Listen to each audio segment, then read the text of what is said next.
तो दोस्तों, अचानक शाह के विरोध में क्यों उतर आया बॉलीवुड? ऋतिक रोशन ने अंधभक्तों को क्यों ललकारा और शाहरुख उतरे सपोर्ट में धुरंधर पर जमकर के बवाल। स्वागत है आप सभी का। आप देख रहे हैं द राजनीति का विशेष सेगमेंट खबर और विश्लेषण। मैं हूं जबार खान। तो क्या दोस्तों, मोदी और शाह का देश में विरोध होने के साथ साथ में अब बॉलीवुड में भी इस किस्म का विरोध शुरू हो गया जिसकी कल्पना बीजेपी ने नहीं की थी। आखिर बॉलीवुड अचानक मोदी और शाह और खास तौर पर शाह से नाराज क्यों हो गया? आखिर देश के अंदर जो कुछ मौजूदा वक्त में चल रहा है और पार्लियामेंट में जिस तरीके से अमित शाह ने गाली जैसे शब्दों का प्रयोग किया और जो कुछ कहा, उसको लेकर के एक ऐसा नैरेटिव बॉलीवुड में क्यों गया और खुल करके ऋतिक रोशन अंधभक्तों को क्यों ललकारने लगे? विस्तार से दोस्तों आप सब कुछ बताते हैं। अगले चंद मिनट मेरे साथ में जरूर रहें।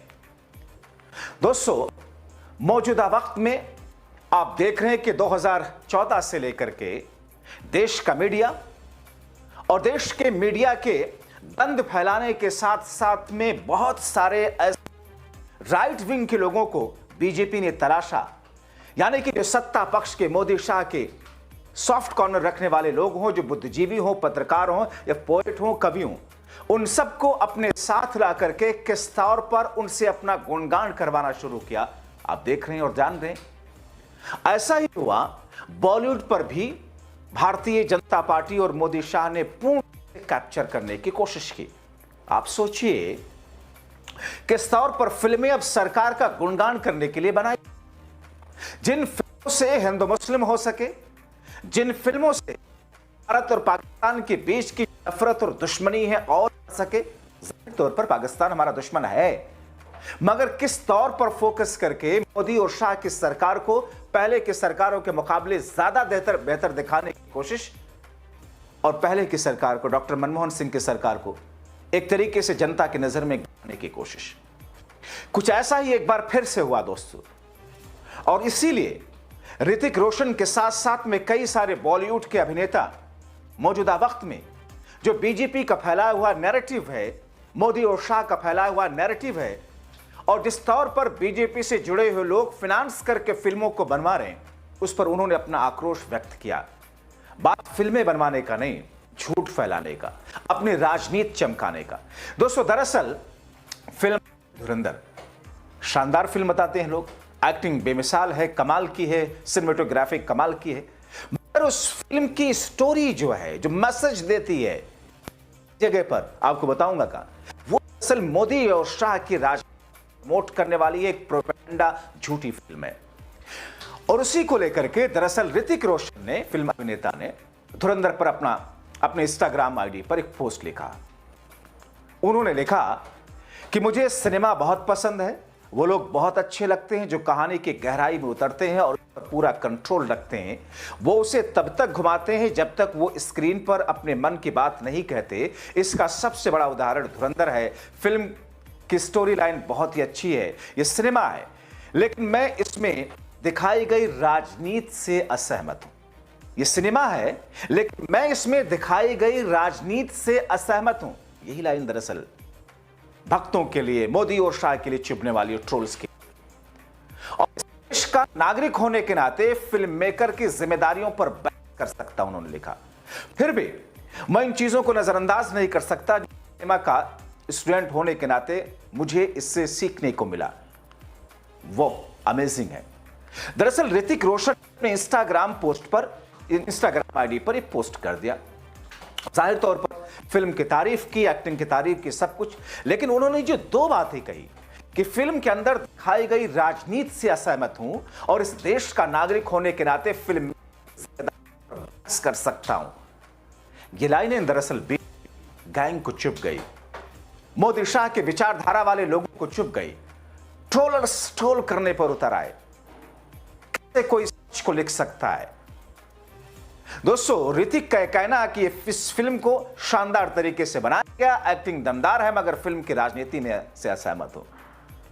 अब दोस्तों, इस फिल्म को अच्छा और बुरा मैं कुछ नहीं बता रहा, मगर बताता हूं कि फिल्म में दिखाया गया जो मोदी शाह की विचारधारा से मेल खाता है, मोदी सरकार प्रमोट करता है और पहले की सरकारों पर सवाल उठाती है ये फिल्म, जो एक प्रोपेगेंडा और झूठ है।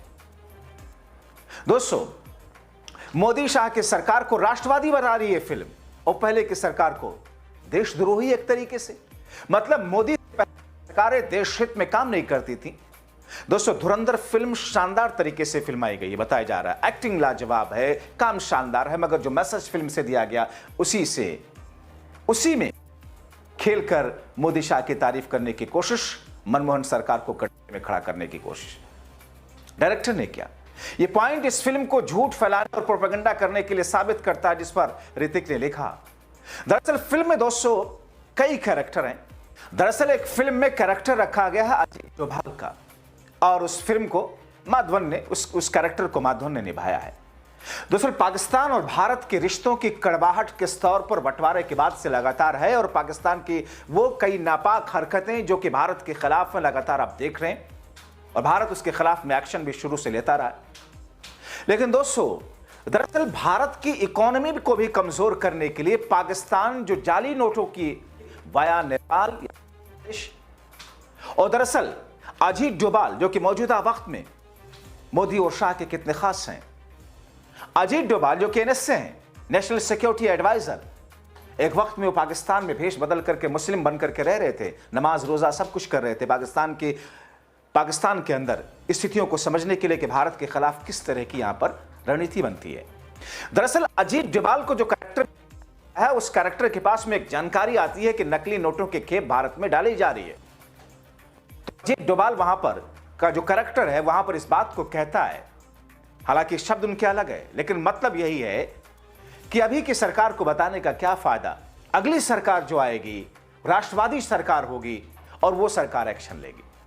अब उसको देखिए, फिल्म मेकर इस किस्म से दलाली करता हो, अगर एक फिल्म मेकर पत्रकार से, गटर मीडिया के पत्रकार से आगे करके, दलाल पत्रकार से भी आगे बढ़ करके अगर दलाली पर उतर आए, तो फिर आप क्या कहेंगे। दोस्तों, किताब लिख करके इंसान किसी विषय पर अपनी बात कहता है, सभाएं करके इंसान किसी विषय पर अपनी बात कहता है, रेडियो टीवी अखबार में अपनी बात रख करके या खबरें चला करके लोग अपनी बात कहते हैं। समाज का आईना फिल्मों को कहा जाता है, मगर समाज के आईने के नाम पर अगर किसी सरकार को प्रमोट करने, झूठा प्रोपेगेंडा फैलाने, किसी सरकार को बदनाम करने की बात की जाए लगातार, तो फिर आप क्या कहेंगे। इस फिल्म के डायरेक्टर ने जो इंटेलेक्चुअल चीटिंग की है, जो देश के अंदर उसी नफरती एजेंडे को आगे बढ़ाने का काम किया है, सत्ता पक्ष के लिए जो तलवे चाटने का काम किया है, इसी पर सबको आपत्ति है। जाहिर है फिल्म में ऐसा दिखाना किसी के लिए भी आपत्तिजनक हो सकता है। लोगों को कहना है कि फिल्म में दोस्तों 2008 मुंबई अटैक को दिखाया गया, क्योंकि उस वक्त डॉक्टर मनमोहन सिंह की सरकार थी, मगर दूसरे हमलों को इग्नोर किया गया, नहीं दिखाया गया। बीजेपी की सरकार में, एनडीए की सरकार में जो आतंकी हमले हुए, अब फिल्म तो अभी आई है। पुलवामा तो पहले हो चुका था, पठानकोट पहले हो चुका था, उरी पहले हो चुका था, पार्लियामेंट पर अटैक पहले हो चुका था, कंधार जिसमें बीजेपी की सरकार ने आतंकवादियों को छोड़ दिया उनके कहने पर पहले हो चुका था, कारगिल पहले हो चुका था। जाहिर तौर पर दोस्तों इन घटनाओं को साइड करके 2008 का जिक्र किया गया। ऐसे फिल्म डायरेक्टर और फिल्म बनाने वालों पर सवाल उठेंगे।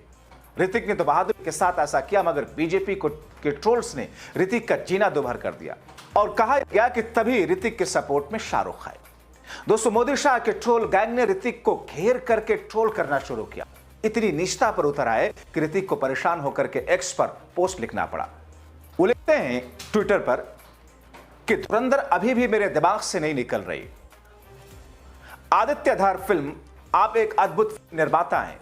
रणनीति, खामोशी से उग्रता तक का सफर, क्या गजब का सफर है। लगातार बेहतरीन प्रदर्शन। अक्षय खन्ना की तारीफ करते हुए लिखा कि हमेशा से मेरा पसंदीदा एक्टर रहे। फिल्म इसका सबूत है। एक्टर माधवन कमाल का ग्रेस, ताकत और गरिमा।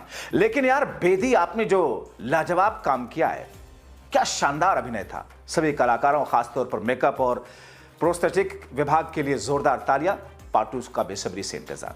यानी कि ऋतिक रोशन को मजबूर होकर के इस तरीके से दूसरा पोस्ट देना पड़ा, और किसकी विचारधारा के तहत? मोदी शाह के गैंग के विचारधारा और नफरती ट्रोल्स के जरिए जो कुछ उत्पात मचाया गया।